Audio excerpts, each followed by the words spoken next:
Good morning everyone. अभी हाल ही में बहुत सारे आर्टिकल पब्लिश हुए हैं जिसमें अमेरिका ने ये बोला है इस्लामाबाद में संभावित हमले की जो चेतावनी है जारी की है, जिसमें से उन्होंने अपने नागरिकों को तथा वहां पे जो दूतावास है उसके लोगों को बताया है कि आप बाहर ना निकलें। और यहाँ पे इस्लामाबाद का एक होटल है मैरिट होटल करके, तो उसमें जो हमले की आशंका है जताई जा रही है।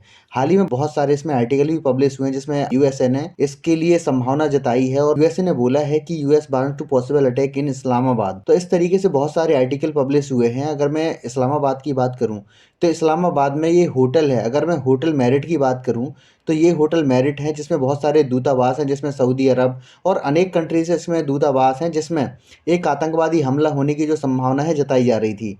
इसमें ये हुआ है कि उन्होंने ये आशंका जताई है अमेरिका ने, पाकिस्तान में अमेरिकी दूतावास ने रविवार को हमले की आशंका का हवाला देते हुए अपने सरकारी कर्मचारियों को इस्लामाबाद के मेरिट होटल में जाने पर रोक लगाई है। तथा उन्होंने ये बोला है कि आत्मघाती हमले के बाद पाकिस्तान की राजधानी को पहले ही हाई अलर्ट पर रखा गया था। इसमें क्या हुआ था कि एक आत्मघाती हमला हुआ था जिसमें एक पुलिस कर्मचारी की मौत तथा 10 लोग इसमें घायल हो गए थे। जिसके बाद लगातार जो अमेरिका है उसकी तरफ से बहुत सारे जो रीजन है इसमें दिए गए हैं। उन्होंने ये भी बताया है कि मेरिट जो होटल है उसमें इस्लामाबाद में स्थित एक होटल है जिसमें से अमेरिका सरकार ने चेतावनी जारी की है कि अमेरिका पर हमला करने की साजिश रच रहे हैं। अमेरिका जो लोग हैं, अमेरिका के जो लोग हैं, अमेरिकी दूतावास जो वहाँ पे है, तो उसमें जो हमले की जो साजिश है वहाँ के लोग लगातार जो आतंकवादी रच रहे हैं। इसके दौरान ये भी बोला है कि दूतावास ने अपने कर्मियों की छुट्टी के दौरान इस्लामाबाद में गैर जरूरी और अनौपचारिक यात्रा से परहेज करने की आग्रह किया है, क्योंकि जो इसकी जिम्मेदारी ली है वो टीटीपी ने ली है, तहरीक तालिबान पाकिस्तान ने इसकी जो जिम्मेदारी ली है। क्योंकि हाल ही में जब से, अगर मैं अफ़गानिस्तान की बात करूं, जब से वहाँ पे तालिबान का शासन आया है उसके बाद पाकिस्तान में लगातार जो हमले हैं, आतंकवादी हमले, उसकी जो संख्या है लगातार बढ़ गई है। सन 2008 में मेरिट होटल में ही एक आतंकवादी हमला हुआ था, इसमें 63 लोग मारे गए थे और 250 से अधिक लोग घायल हो गए थे। अगर मैं इस होटल की बात करूं तो इसका जो इतिहास है बहुत पुराना है, अगर मैं आतंकवाद की बात करूं तो। और इसमें ये बोला गया है कि इसके बाद जो अगर मैं इस्लामाबाद की जो पुलिस है उसने भी अपने लोगों को, जो समारोह हो रहे हैं, जुलूस हो रहे हैं, तो इन सब में जो शहर को हाई अलर्ट पर रखा है और वहाँ पे जो पुलिस की पेट्रोलिंग लगातार बढ़ा दी है। उसके बाद हमने ये देखा कि वाहनों की जांच के लिए चेक पोस्ट भी बनाए गए हैं। और आतंकवादी हमला जैसे वहाँ पे हुआ था उसके बाद हमने ये देखा कि इस्लामाबाद के जो प्रशासन है वो उन्होंने जमावड़े और खासकर जो आगामी स्थानीय चुनाव जो वहाँ पे होने वाले हैं उसके लिए भी एक जो क्या होता है कि एक हाई अलर्ट उन्होंने जारी किया है। तो इस तरीके से हम देख सकते हैं। अगर मैं पाकिस्तान की बात करूं तो पाकिस्तान के बहुत सारे रीजन हैं। तो क्या होता है कि देखिए यहाँ पे ये जो रीजन है इसको हम बोलते हैं, ये वाला बलूचिस्तान वाला रीजन है, ये सारे रीजन हैं। और ये जो अगर मैं बात करूं टीटीपी वाले जो लोग हैं वो यहाँ पे मिलने वाले हैं। इसका कुछ भाग अफगानिस्तान में जाता है, कुछ भाग इसमें पाकिस्तान में होता है, जो हमने ये देखा है। इस तरीके से जो ये रीजन है, जो बॉर्डर वाला रीजन है, तो इस तरीके से हम देखते हैं डूरंड लाइन वाला जो पूरा रीजन है।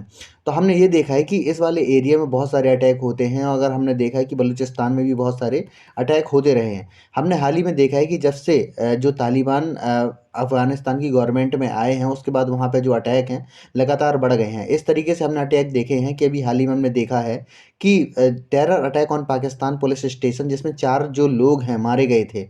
तो लगातार वहाँ पे अटैक बढ़ रहे हैं। इसके बाद हमने ये देखा कि चाइना के जो डेवलपमेंट का काम कर रहे हैं, उन्होंने ये बोला है कि चाइना के लोग बुलेट प्रूफ जो कार्स है उसका यूज़ करेंगे, क्योंकि हाल ही में हमने देखा है कि जो चाइना के लोगों के ऊपर अटैक हो रहे हैं जिससे बहुत सारे लोग वहाँ के मारे भी गए हैं। तो लगातार ये पब्लिश जारी की गई है। हाल ही में हमने देखा है कि जो बलूचिस्तान में 13 लोगों की मौत हो गई थी, जिसमें बहुत सारे लोग घायल भी हुए थे। लगातार हमने देखा है कि बलूचिस्तान में जो फ्रीडम की मांग है लगातार बढ़ती जा रही है, जिससे क्या होता है कि जो पाकिस्तान की जो फोर्स है उसके ऊपर बहुत ज़्यादा प्रेशर आ रहा है, क्योंकि वो पाकिस्तान की फोर्स को बहुत बुरी तरह नुकसान पहुंचा रहे हैं। अभी हाल ही में हमने देखा था कि खैबर पख्तूनवा में 4 पुलिस वालों की मौत तो हो गई थी आतंकवादी हमले के दौरान। तो इस तरीके से हमने देखा है। और हमने ये भी देखा है कि क्या होता है कि इस साल जब से इसमें ये देखा गया है, एक ट्रेंड साबित हुआ है कि जब से तालिबान आया है अफगानिस्तान में, तो जो पाकिस्तान में टेररिस्ट अटैक हैं में उनमें 51% का इजाफा देखा गया है लगातार। 2000 अगर मैं 21 से 2022 की बात करूं तो वहाँ पे लगातार जो टेररिस्ट अटैक है उसमें जंप किया है। तो इससे क्या होता है कि जब हम इसकी टेररिस्ट अटैक की बात करते हैं, अगर पाकिस्तान में ये इंक्रीज़ होता है तो हमारे लिए भी एक कंसर्न का विषय हमेशा होता है। हमारी जो एजेंसियां हैं उनको हमेशा सावधानी के तौर पर रखा जाता है कि आप आप इन सब चीज़ों से निपटने के लिए, इन सब चीज़ों को गौर देखने के लिए अपनी एजेंसियों को हमेशा एक सतर्कता बरतनी होती है कि जो आपको न्यूज़ मिलती है, उसके ऊपर हमेशा आप एक कोताही ना बरतें, उसके ऊपर हमेशा तुरंत जल्दी से जल्दी एक्शन लें। तो इस तरीके से हम देख सकते हैं। अभी हाल ही में हमने देखा है कि पाकिस्तान में 434 अटैक हुए हैं 2022 के हाफ ईयरली में। ये जो आर्टिकल है जुलाई 30 का है। इसके बाद हमने देखा है कि जुलाई 30 तक सन 2022 में लगभग 434 अटैक जो पाकिस्तान में हो चुके हैं। तो हमने ये देखा है कि 2022 में लगातार जो वहाँ पे आतंकवादी हमले हैं लगातार बढ़े हैं। तो इस चीज़ को भी ध्यान में रख के हमें सारी चीज़ें बतानी पड़ती हैं। अब मैं आगे की बात करूँ, देखिए ये जो रीज़न है, ये जो अगर मैं इसकी बात करूँ, एक चार्ट है। चार्ट में हम ये देख सकते हैं कि सन 2000 से लेके 2022 तक का ये चार्ट है, 25 दिसंबर तक का चार्ट है। इसमें हम देख सकते हैं कि जो अगर मैं 2000 से 2022 तक की बात करूँ, तो इसमें लगभग अगर मैं पाकिस्तान की बात करूँ तो 15,000 से ज़्यादा, लगभग 16,000 के आसपास यहाँ पे जो इंसिडेंट ऑफ किलिंग, जो लोगों को मारने के लिए जो घटनाएँ घटी हैं, जिसमें लगभग अगर मैं लोगों की बात करूँ तो लगभग 21,000 से ज़्यादा लोग इसमें मारे गए हैं। अगर मैं सिक्योरिटी फोर्सेस की बात करूँ तो लगभग 8,000 लोग इसमें मारे गए हैं। और लगातार अगर मैं आतंकवादियों की बात करूँ तो इसमें 33,000 आतंकवादी भी मारे गए हैं। लेकिन हम ये देख सकते हैं कि किस तरीके से जो आतंकवादी जो घटनाएँ हैं लगातार पाकिस्तान में घटी हैं। हम ये भी देख सकते हैं कि एक-एक साल में लगभग 2347 घटनाएँ, इस तरीके से लगातार वहाँ पे जो आतंकवादी हमले की जो घटनाएँ हैं लगातार इंक्रीज़ की हैं। क्योंकि पिछले सालों में हमने देखा है कि इतनी जो घटनाएँ नहीं घटी हैं, लेकिन इस साल बहुत ज़्यादा घटनाएँ हमें देखने को मिली हैं पाकिस्तान में। तो इस तरीके से हम देख सकते हैं, क्योंकि जो पूरे हमारा जो बॉर्डर है, इंडिया के बॉर्डर की अगर मैं बात करूँ, तो पाकिस्तान से लगता है।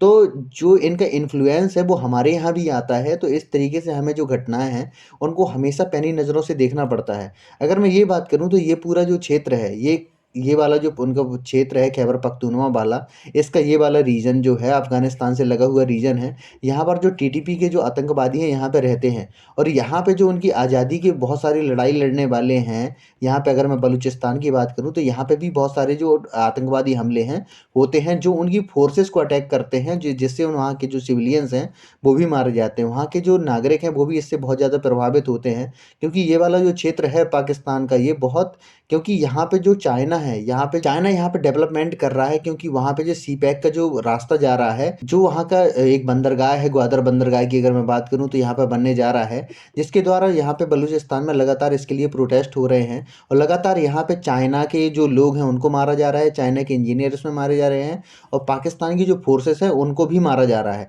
तो इस तरीके से हम देख सकते हैं, तो इससे हमें बहुत ज़्यादा अलर्ट में रहना पड़ता है। जिस तरीके से पाकिस्तान में घटनाएँ घट रही हैं, तो इससे भारत सरकार की जो एजेंसियाँ हैं, उनको सतर्क रहना पड़ेगा, क्योंकि हमारे यहाँ पे भी इनका जो इन्फ्लुएंस है, हो सकता है। तो आशा करता हूँ कि ये वीडियो अच्छा लगा होगा। अगर आपको वीडियो अच्छा लगा हो तो प्लीज़ इसको लाइक कीजिए, सब्सक्राइब कीजिए एंड शेयर कीजिए। धन्यवाद।